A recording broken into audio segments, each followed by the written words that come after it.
오늘 우리에게 주시는 하나님의 말씀은 예레미야 30장입니다. 12절에서 24절의 말씀. 여호와께서 이와 같이 말씀하시니라. 내 상처는 고칠 수 없고 내 부상은 중하도다. 내 송사를 처리할 재판관이 없고 내 상처에는 약도 없고 처방도 없도다. 너를 사랑하던 자가 다 너를 잊고 찾지 아니하니 이는 네 악행이 많고 네 죄가 많기 때문에 나는 네 원수가 당할 고난을 네가 받게 하며 잔인한 징계를 내렸도다. 너는 어찌하여 네 상처 때문에 부르짖느냐? 네 고통이 심하도다. 네 악행이 많고 네 죄가 허다함으로 내가 이 일을 너에게 행하였느니라. 그러므로 너를 먹는 모든 자는 잡아먹힐 것이며 네 모든 대적은 사로잡혀 갈 것이고 너에게서 탈취해 간 자는 탈취를 당할 것이며 너에게서 노략질한 모든 자는 노략물이 되리라. 여호와의 말씀이니라. 그들이 쫓겨난 자라 하며 시온을 찾는 자가 없은즉 내가 너의 상처로부터 새살이 돋아나게 하여 너를 고쳐주리라. 여호와께서 말씀하시니라. 보라, 내가 야곱 장막의 포로들을 돌아오게 할 것이고 그 거처들의 사랑을 베풀 것이라. 성읍은 그 폐허가 된 언덕 위에 건축될 것이요 그 보루는 규정에 따라 사람이 살게 되리라. 그들에게서 감사하는 소리가 나오고 즐거워하는 자들의 소리가 나오리라. 내가 그들을 번성하게 하리니 그들의 수가 줄어들지 아니하겠고 내가 그들을 존귀하게 하리니 그들은 비천하여지지 아니하리라. 그의 자손은 예전과 같겠고 그 회중은 내 앞에 굳게 설 것이며 그를 압박하는 모든 사람은 내가 다 벌하리라. 그 영도자는 그들 중에서 나올 것이요 그 통치자도 그들 중에서 나오리라. 내가 그를 가까이 오게 하리니 그가 내게 가까이 오리라. 참으로 담대한 마음으로 내게 가까이 올 자가 누구냐? 여호와의 말씀이니라. 너희는 내 백성이 되겠고 나는 너희들의 하나님이 되리라. 보라, 여호와의 노여움이 일어나 폭풍과 회오리 바람처럼 악인의 머리 위에서 회오리 칠 것이라. 여호와의 진노는 그의 마음에 뜻한 바를 행하여 이루기까지는 돌이키지 아니하나니 너희가 끝날에 그것을 깨달으리라. 아멘. 상처에서 돋아나는 새살이라는 말씀의 제목으로 은혜 나누겠습니다. 어릴 적 뛰어놀다 넘어져 본 적 있으십니까? 저는 무릎과 이 팔꿈치에 상처가 많은데 대부분 유치원 또 초등학생 저학년 때 까불고 뛰어놀다가 넘어져서 다친 상처들입니다. 울면서 집에 돌아오면 어머님은 늘 저를 달래주시면서 빨간 약을 상처 위에 발라주셨습니다. 오늘 우리는 이스라엘이 하나님의 거룩한 목적에서 멀어져서 자기 욕심을 향해서 전속력으로 달리다가 그만 크게 넘어져서 다친 모습을 봅니다. 죄짓다라는 말이 히브리어로 하타인데 목표에서 벗어나다, 길을 잃고 방황하다라는 뜻입니다. 이스라엘이 하나님이 주신 공평과 정의의 길은 걷지 않고 자기 욕심의 길을 걷다가 그만 크게 넘어져 다친 상태인 겁니다. 본문 12절과 13절의 말씀. 여호와께서 이와 같이 말씀하시니라. 네 상처는 고칠 수 없고 네 부상은 중하도다. 네 송사를 처리할 재판관이 없고 네 상처에는 약도 없고 처방도 없도다. 그 상처는 약도 없고 어떤 처방도 소용이 없을 정도로 중합니다. 그러나 하나님은 그들을 절대 그대로 내버려 두시지 않습니다. 17절. 여호와의 말씀이니라. 그들이 쫓겨난 자라 하며 시온을 찾는 자가 없은즉 내가 너의 상처로부터 새살이 돋아나게 하여 너를 고쳐주리라. 아멘. 이스라엘의 큰 죄의 값은 나라가 망하는 것이었습니다. 그러나 하나님은 바벨론 포로 70년이라는 생명의 길, 살 길을 열어주셨습니다. 그 기간 동안 상처로부터 새 살이 돋아날 수 있도록 은혜를 주신 겁니다. 고쳐주시는 기간으로 삼으시는 겁니다. 그럼 새 살이 돋아나는 회복이란 구체적으로 그들에게 무엇이었습니까? 말씀을 보면 약속의 땅으로, 야곱의 장막으로 다시 돌아오게 하십니다. 폐허가 된 성읍 위에 다시 건축을 하게 하십니다. 마을에 다시 사람들의 웃음소리가 들리고 감사의 찬양이 들릴 것이라 말씀하십니다. 또 그들의 수가 줄어들지 않게 하시겠다 말씀하십니다. 또 예전에는 나라를 잃고 비천한 존재들이었지만 하나님께서는 다시 그들을 존귀하게 만들어 주시겠다 약속하십니다. 또 그 나라가 망한 큰 이유 중에 하나는 악한 리더들이 문제였습니다. 하나님은 그들에게서 좋은 영도자, 통치자가 하나님 앞에 담대하게 나와 서겠다 약속하십니다. 이 말씀은 메시아에 대한 예언이기도 합니다. 성도 여러분, 이것이 바로 상처 위에 돋아나는 새 살 약속입니다. 그리고 하나님은 그들에게 나는 너희들의 하나님, 너희는 나의 백성, 그 맺었던 언약이 변하지 않을 것을 약속하십니다. 22절 너희는 내 백성이 되겠고 나는 너희들의 하나님이 되리라. 아멘. 이 약속은 출애굽을 할 때 시내산에서 한 번 맺었었고 또 40년 광야 생활 이후에 출애굽 2세대와 하나님께서 모압산에서 한 번 더 맺은 약속이었습니다. 그런데 가나안 땅에 들어가서 그 약속을 백성이 어겼지만 하나님은 그 언약이 깨지지 않게 하기 위해 자신이 직접 그 대가를 치르고 그들을 언약 안으로 다시 들어와 살리십니다. 여러분, 언약하다라는 말이 베리트인데 이 말이 쪼갠다는 뜻입니다. 고대 근동지방에서는 두 상대방이 서로 한 가지 약속을 할 때 고기를 죽여 쪼개놓고 그 사이를 둘이 지나갑니다. 이것은 약속을 어기면 그 어긴 사람이 고기처럼 쪼개져서 죽임을 당한다는 뜻입니다. 그런데 하나님은 창세기 15장에서 아브라함과 언약을 맺으실 때 횃불의 형상으로 나타나 본인만 지나가시고 아브라함은 그 사이를 지나가지 못하게 하셨습니다. 이렇게 하나님은 언약을 어긴 이스라엘, 또 하나님을 떠난 우리 사람들을 살려주시고 또 그 상처 속에서 새살이 돋아나게 하기 위해 그 언약에 대한 죄의 값을, 어긴 값을 본인이 친히 담당해 주시는 것입니다. 이사야 53장 5절과 6절의 말씀입니다. 그가 찔림은 우리의 허물 때문이요 그가 상함은 우리의 죄악 때문이라. 그가 징계를 받음으로 우리는 평화를 누리고 그가 채찍에 맞음으로 우리는 나음을 받았도다. 우리는 다 양 같아서 그릇 행하여 각기 제 길로 갔거늘 여호와께서는 우리 모두의 죄악을 그에게 담당시키셨도다. 아멘. 성도 여러분, 우리를 향한 하나님의 사랑이 이렇게 큽니다. 그래서 찬송가를 지은 한 사람은 하늘을 두루마리 삼고 바다를 먹물 삼아도 우리를 향한 하나님의 사랑 다 기록할 수 없다고 말합니다. 사도 바울은 로마서 8장에서 복음의 결론 부분에서 그 무엇으로도 천상의 존재든 이 땅의 어떤 공격이든 그 무엇으로도 우리를 향한 하나님의 사랑에서 우리를 결코 끊을 수 없다고 선언하였던 것입니다. 성도 여러분, 우리도 인생에서 내 욕심으로 인해 넘어질 때가 있습니다. 그때 우리는 내가 너무 문제가 많아 보이고 한없이 자가만 보입니다. 그렇게 내 인생의 모든 소망이 사라진 것만 같을 때가 우리도 있습니다.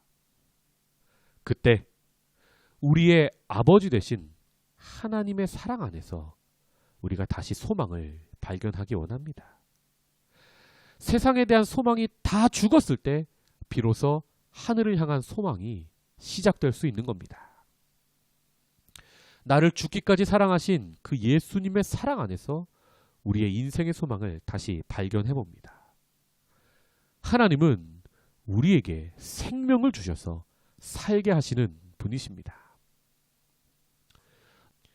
넘어진 상처에 다시 새살이 돋아나는 것처럼 우리 넘어진 인생에 다시 하나님 주신 소망이, 복음의 기쁨이 솟아나게 될 줄 믿습니다. 찬양 소리가 다시 들리고 웃음소리가 끊이지 않는 은혜가 있으시기를 주님의 이름으로 축복합니다. 기도하겠습니다. 하나님 감사합니다. 죽을 수밖에 없는데 살리시고 깊은 누구도 고치지 못할 상처에 다시 새살이 돋아나게 하시니 감사합니다. 이스라엘이 약속의 땅으로 돌아와 다시 그 은혜를 맛보았던 것처럼 하나님, 넘어진 우리 인생도 그 속에서 하나님의 큰 은혜를 맛보게 하여 주시옵소서. 무엇보다 그들이 메시아 예수를 그 땅에서 만났던 것처럼 우리도 넘어졌을 때에 말씀 안에서, 복음 안에서 예수 그리스도를 다시 발견하게 하시고 그분이 주시는 생명으로 인하여 다시 기쁨이 많은 우리 인생 되도록 복도하여 주시옵소서. 어려운 시대를 살아갑니다. 삶의 자리마다 기도할 것이 많이 있습니다. 이 아침에도 기도하며 나아가오니 주님 들으시고 그 상처 속에서 새살이 돋아나는 은혜를 맛보게 하여 주시옵소서. 예수님의 이름으로 기도하옵나이다. 아멘.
아멘.